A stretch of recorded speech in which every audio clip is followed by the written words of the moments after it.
Welcome back, third graders. This is Dr. Davis here again with you as we continue learning about the human body. Let's review the things that we learned in our last lesson.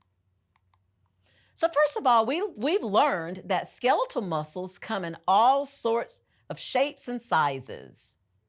Because you control your skeletal muscles, deciding when and how you want to move your bones, they are called voluntary muscles. The heart is made of cardiac muscle, and it is found only in your heart. It is an involuntary muscle, meaning that you do not control its movement. Smooth muscles are involuntary muscles that contract exactly like skeletal muscles do, only much more slowly. So, let's review. Skeletal muscles, cardiac muscles, smooth muscles. Those are our three types of muscles, and remember, those three muscles are either voluntary or involuntary. So now we are ready for lesson 5. So your purpose for listening today. Listen carefully to learn about the nervous system and how it commands the interconnected human body systems. Also listen to learn why the brain on Ricardo's t-shirt is the symbol for the nervous system. Hello, everyone. Stand up and stretch with me a moment before we begin.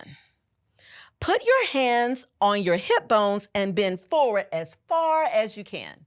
Can you do that? Now, straighten back up slowly, one vertebrae at a time. Let's try that again. Bend forward as far as you can, and then straighten back up. That's better. Now, I'm ready to start. Are you? As you sit back down again, think about the body systems you used to move just now. Did you use your skeletal system? You bet. How about your muscular system? Absolutely. Your muscles help move your bones when you stood up and when you bent down. But how did your muscles move? What told them what to do? Your brain. And your brain is part of a very important system. Does anyone know what that system is called? You may have learned this in first grade. Yes, the nervous system. The nervous system is your body's command system, the one that sends orders to all parts of your body. It is your communication system, carrying messages that control all other systems. The central nervous system includes the brain and the spinal cord. Quick question, where is your spinal cord? Yes, remember, down the middle of your back, exactly. Without these central controllers, none of your body's other functions would happen.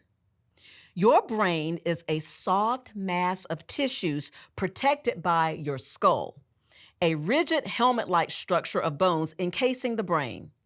The spinal cord, the main nerve pathway between your brain and the rest of your body, looks like a long, thick rope. It extends from the base of your skull or brainstem all the way down to your tailbone. Stretching down the back, this rope-like cord weaves its way through openings in your back's bony vertebrae. Your spinal cord is protected by your spinal column, this flexible column of vertebrae. A network of nerves links your brain and spinal cord to muscles and sense organs all over your body.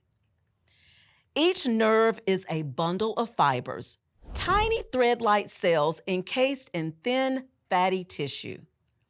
These bundles of specialized cells carry messages to and from your brain. These messages travel faster than the blink of an eye. Now, blink your eyes. That's how quickly these messages go all over your body. Some nerve cells collect messages from your brain and carry them to the muscles. This is what happened when you stood and bent over a few minutes ago. You consciously control your own actions with your brain. First, you made the conscious decision to stand, and your brain received that decision. Then, electrical signals were sent out from your brain along nerve fibers to your muscles, telling them to tighten or contract. For every movement that you make, your brain coordinates the timing of muscles contractions, telling your muscles when to tighten, how much to tighten, and for how long. Your nervous system works with your bones and muscles to follow your brain's commands. Some nerve cells collect messages from parts of your body and from your environment and the world around you. These nerve cells are called receptors. Can you say receptors? Receptors. Receptors collect messages through your eyes, ears, nose, tongue, and skin. Each of your 5 senses works with your brain to help you understand the world around you. Eyes pick up light and color and send pictures to the brain to help you see. Ears pick up vibrations from sound waves, carrying them to the brain to help you hear. Sensory cells in the nose react to chemicals in the air, sending messages to the brain to help you smell. Cells on the tongue react to chemicals in food, sending signals to your brain to help you taste. Receptors in your skin detects many different sensations, alerting your brain and spinal cord to feelings of pain, heat, cold, pressure, and touch. Many times, nerve signals pass through both your brain and spinal cord, but not always. Have you ever touched a hot iron or a hot pot on a stove? What happened? You jerked your hand away from the heat very quickly, almost unconsciously. The nerves in your fingers sent signals to your spinal cord, but this time, they did not need your brain at all. Your spinal cord sent a message to your arm muscles telling them to contract and pull back. This super quick reaction to an emergency situation is called a reflex action because the body acts automatically without thinking. Some of you may remember being at the doctor's office for a checkup when the doctor or nurse tapped your knee gently with a hard rubber tool called a plexor. Other common reflex actions are flinching and sneezing. Because a nerve is made up of many cells, nerves can send many messages at once. Each nerve cell sends its own message through the nerve. You've learned that some nerve cells collect messages from the brain, whereas others collect messages from the environment. Still, other nerve cells collect messages from inside your body. Inside the human body, the brain and the spinal cord work together day and night, coordinating many activities that we really don't think about too often. For example, your breathing is controlled by the central nervous system. What else is going on under your skin that seems involuntary or automatic? Digestion, heart rate, and sleep patterns are all automatically controlled by the brain and spinal cord. Your emotions, moods, and memories are controlled and managed by the nervous system too. The body's command center with its network of nerves is always working, even while you sleep. Hundreds of billions of microscopic cells are sending messages that go dashing about your body at amazing speeds every second. Many of these cells are bundled up inside nerves, the body's wiring.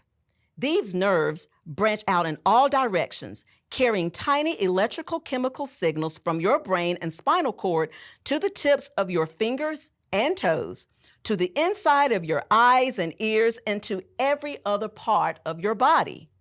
Some nerves are much thinner than a strand of hair. Others are as thick as a bungee cord. All have an important part to play in the nervous system's nonstop communication process. The nervous system processes almost everything you do. It helps you laugh and scratch your chin. It helps you run and walk and swim. It lets you scream with anger and shout for joy. It lets you smell tomato soup simmering on the stove, hear squirrels rustling in the leaves, and see a brilliant sunrise peeping over a hill. Thank your nervous system for that tingling feeling that you get when you jump into a cold stream, or the instant pain that you feel when you prick your finger on a rose thorn. Whether you are 2 or 92, your nerves are a central part of everything you do. Next time, we'll look more closely at your body's main control center, the brain. Let's pause for a riddle before I go. I am called a bone, but I am really a nerve. My name suggests that I have a sense of humor. What am I? Give up? I'm the funny bone. Get it? Does anyone know where the funny bone is located? It is a vulnerable nerve at the end of the elbow bone. So it's about right in here. Feel right in there. Sometimes when we hit that and what's weird about it? We say funny bone, but when we hit the funny bone, nothing is ever funny about it. It hurts. If you hit the nerve at the end of your elbow, the nerve sends a tingly feeling up the rest of your arm. If you injure your funny bone, the result is anything but funny. It can be very painful, causing numbness in your forearm and hand. So as it turns out, the funny bone is not only not funny, but it's not a bone at all.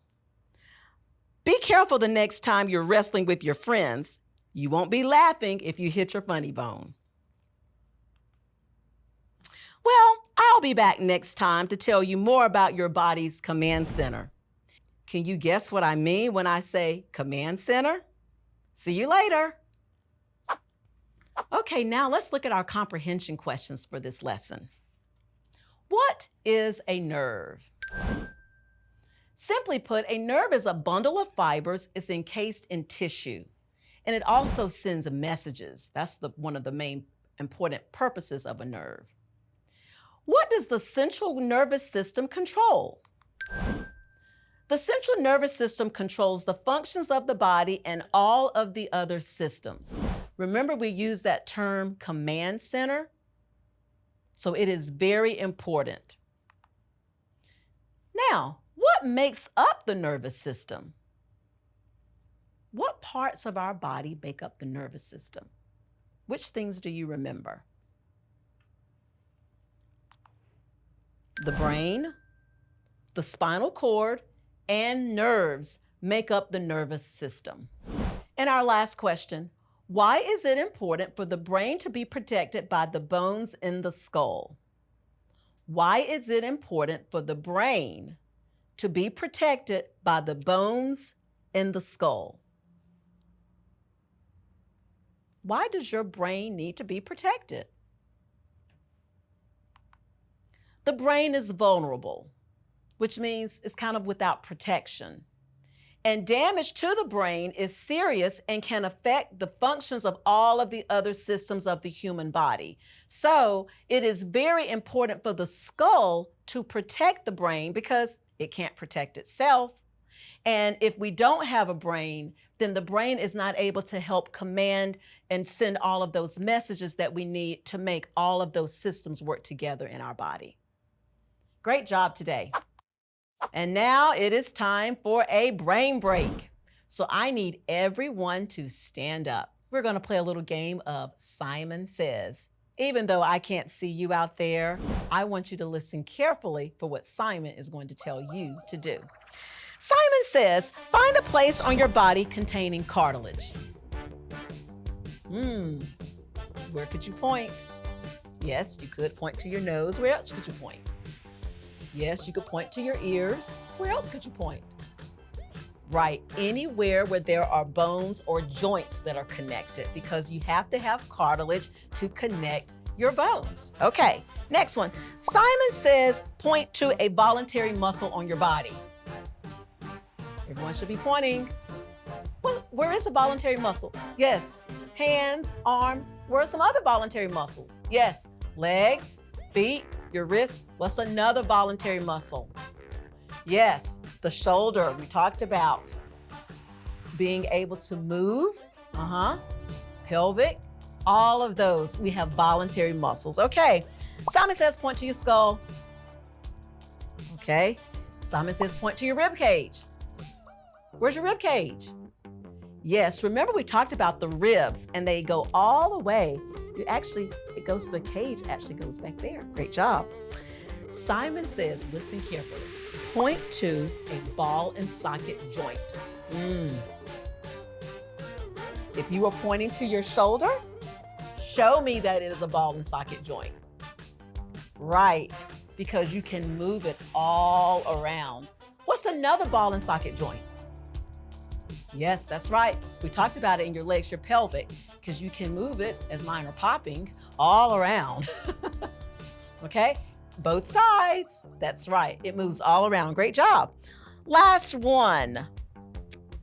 Simon says, point to your Achilles tendon. Yes, if you are pointing at the very back of your foot, above your heel, that little narrow part that's kind of soft, that is your Achilles tendon. Good job. Have a seat and let's get back to work. Okay, our word work for today, we have two words once again, consciously and unconsciously. In the read aloud, you heard you made voluntary decisions consciously controlling your own actions with your brain. You also heard, most likely, you jerked your hand away from the heat very quickly, almost unconsciously. Say the words with me, consciously, unconsciously. Good job. Consciously, similar to voluntary, means done on purpose or deliberately. Unconsciously, similar to involuntarily, means done without awareness or control. For example, I was so consciously focused on listening carefully to my teacher that I unconsciously dropped my pencil. Okay, I consciously got ready for bed by brushing my teeth and putting on my pajamas. But when I lay down, I unconsciously fell asleep. Sometimes we can lay there and we can try to go to sleep, but really your body unconsciously does it. I consciously was looking at my teacher while she was demonstrating the problem, but I unconsciously blinked while I was looking at her. Great job. So what are the words that we've been talking about today? Consciously and unconsciously. What part of speech are those words? Yes, those are adverbs. It's describing how we're doing something. So, in the word unconsciously, there is a prefix. The prefix un or un means the opposite of. For example, conscious and unconscious. The prefix un means opposite of. In our last lesson, we also learned that in also means the opposite of. Our words today are expected, healthy, fortunate, popular, and kindly. Now let's read the words because we're going to add the prefix to each of these words. So expected. What does the word expected mean? Yes, you thought something was going to happen. It didn't surprise you. It didn't catch you off guard. So expected becomes unexpected, which means you did not think it was going to happen. You weren't ready for it. Healthy. Healthy means, yes, you're free of sickness. You're well. And if we add un, it becomes unhealthy, which means you're not well. You're sick, possibly. Fortunate means you're very lucky. And unfortunate means you're not very lucky. Good things haven't happened for you. Popular.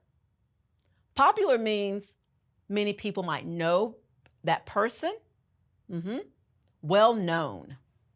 Unpopular is not well known or something that's not a good decision that many people would make. Kindly, which means being helpful with someone, and unkindly is not being helpful. Great job.